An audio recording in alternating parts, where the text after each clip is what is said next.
Fearless Nikki Bella and the WWE's Diva Dilemma. Since the beginning of organized competition, women have had to fight to prove that they can draw, bring crowds, incite international coverage, and find loyal audiences. Now, that all goes without saying, and if you don't think women can draw, this is not the video for you.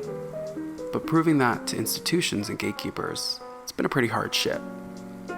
For example, in the late 1990s, bolstered by star-making performances by players like Mia Hamm and Brandi Chastain, there was a cultural moment surrounding soccer. Through sheer talent and passion, it inspired many women, many men, many people. People were excited. Seemed like women's soccer was there to stay. So why was it that only 3 years later the WUSA folded? Now, that's not a video I'm equipped to make. But you know who was going to play for Arizona State before there was no more league? A young Stephanie Nicole Garcia Colas, known to wrestling fans as Fearless Nikki Bella. The Bella twins are synonymous with the word diva. One is the longest reigning champion, both introduced the reality show Total Divas, that was a mainstay of the era, and even their special guest host Arm Candy Period, which looking back on now is hard to watch. Like, get those girls away from Cheech and Chong, they just want to do a German suplex, come on. But whatever your opinion of Nikki Bella is, I do believe her career tells a really interesting story about the evolution of women in American sports entertainment. One that WWE leaves a lot of context out. So I thought we'd start with a little history. The term diva was first used in a promo by Rena Mero, aka Sable, and was soon adapted to the whole women's locker room as a means of marketing the division.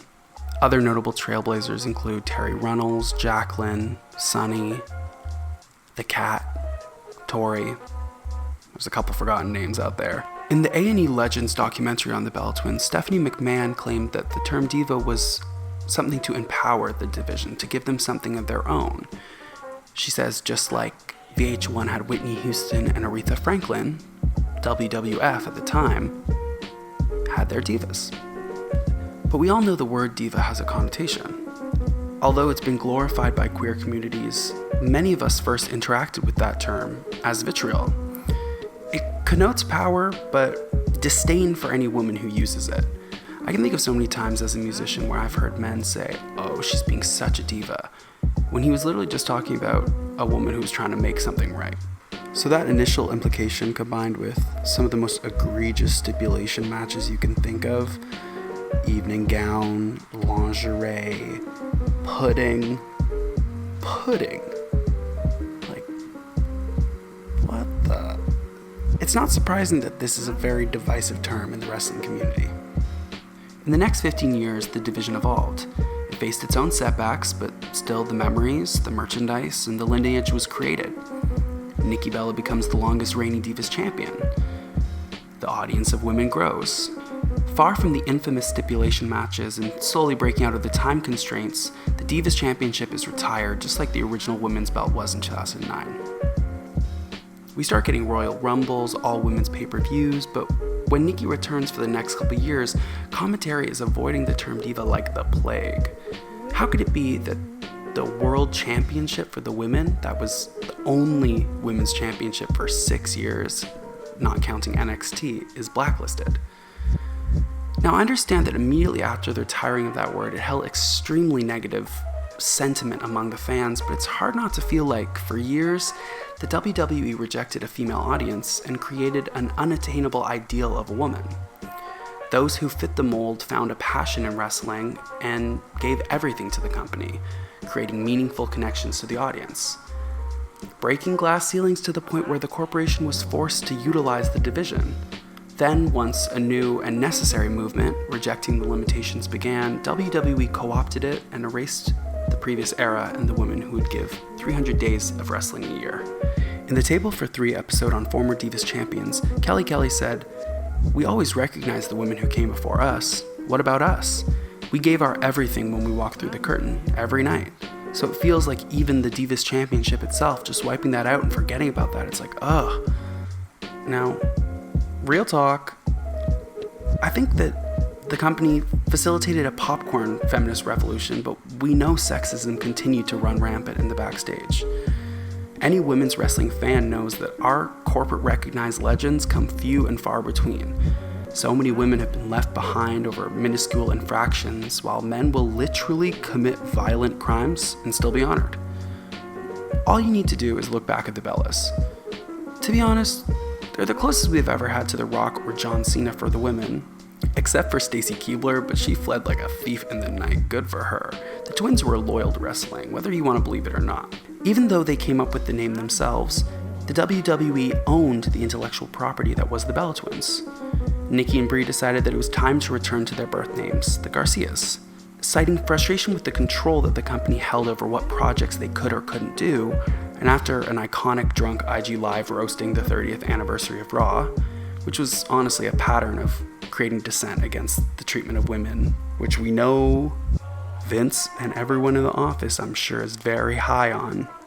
But they faced the petty wrath, because when Raw announcers promoted the follow-up program on USA Network Barmageddon, the Hall of Famer Nikki Garcia was left out. And legendary wrestler Blake Shelton was mentioned? Never mind, but you get the idea. First the championship, then the champion. Erased. When asked about this on Ring the Bell, Nikki said, it's sad. There's obviously a lot of things I could say about that. I think more than anything, it's disappointing. I worked there for 16 years and I helped pave the way for them. And not only that, they've always been family to me. And no matter what, walking away, for me, it wasn't malicious. It was, I'm at a point in my life and I wanted to do things without hearing the word no. And it was just strictly business. And maybe there were some personal things, that had happened over the years that also pushed me towards that. But I think more than anything, it's disappointing because I don't see it happen with the men. And for some reason, with the women who are outspoken, and we've seen this with the women in the past, they just want to ban us. And I think it's sad. Personally, I think it's a testament to how hard women have to work to be accepted, and then the goalpost will change. Nikki became the ultimate diva, exactly what the company wanted.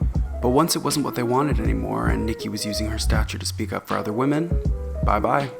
There's a lot I would like to say on ownership of names in wrestling, so if you'd like that video, let me know. With the Bella's old moments finally reappearing on social media and the appearance of Jazz in the skybox at WrestleMania, pictured here with Carmella, just kidding. Maybe it is changing, but I won't be happy until Deborah is in the Hall of Fame, and our dearly departed Ashley Massaro is on the WWE website. Straight up, there are NXT wrestlers who had no television matches that are still on there, but a Diva Search winner and a woman with 2 WrestleMania matches under her belt isn't? It's BS. So where are we at now? The Divas Championship has been back in the news. Just this week, Chelsea Green tweeted that if she was the women's champion, she would want to hold the Divas title, which honestly, a heel with the Divas title, that would get heat. The fans would hate that, and I would live for it. Even Maria Kanellis has been speaking on this for years, which I really recommend because she's saying everything that I've said, but from a first-person perspective. Just like Maria, Kelly, and Chris Van Vliet were talking about bringing back the Divas Championship in an interview a couple weeks ago. And I'm not delusional. It will be a cold day in hell that we see that beautiful butterfly belt again. But its fans still persist, and the people fueling the resurgence are not straight men ogling the women or the messed up stipulations. It's the women and queer people who fell in love with the medium of wrestling through this era, and as young people learned that there is strength in hyperfemininity. Just look at NXT. It's a whole lot of mini AJs and mini Bellas out here now. And something deep down tells me that there's a couple of people who discount the Divas era because of its hyperfemininity. In conclusion, the Divas era had a lot of problems. A lack of racial and body diversity, and the booking was straight up working against the women. But I would never blame them for that.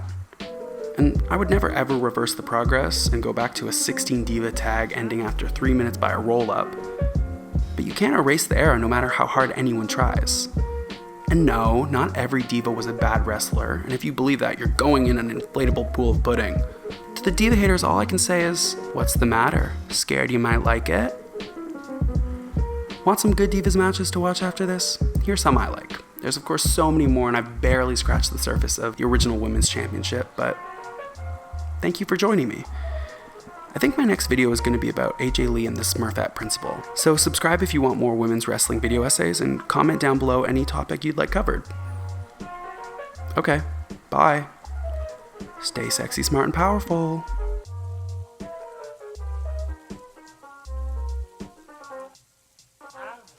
Except for Stacy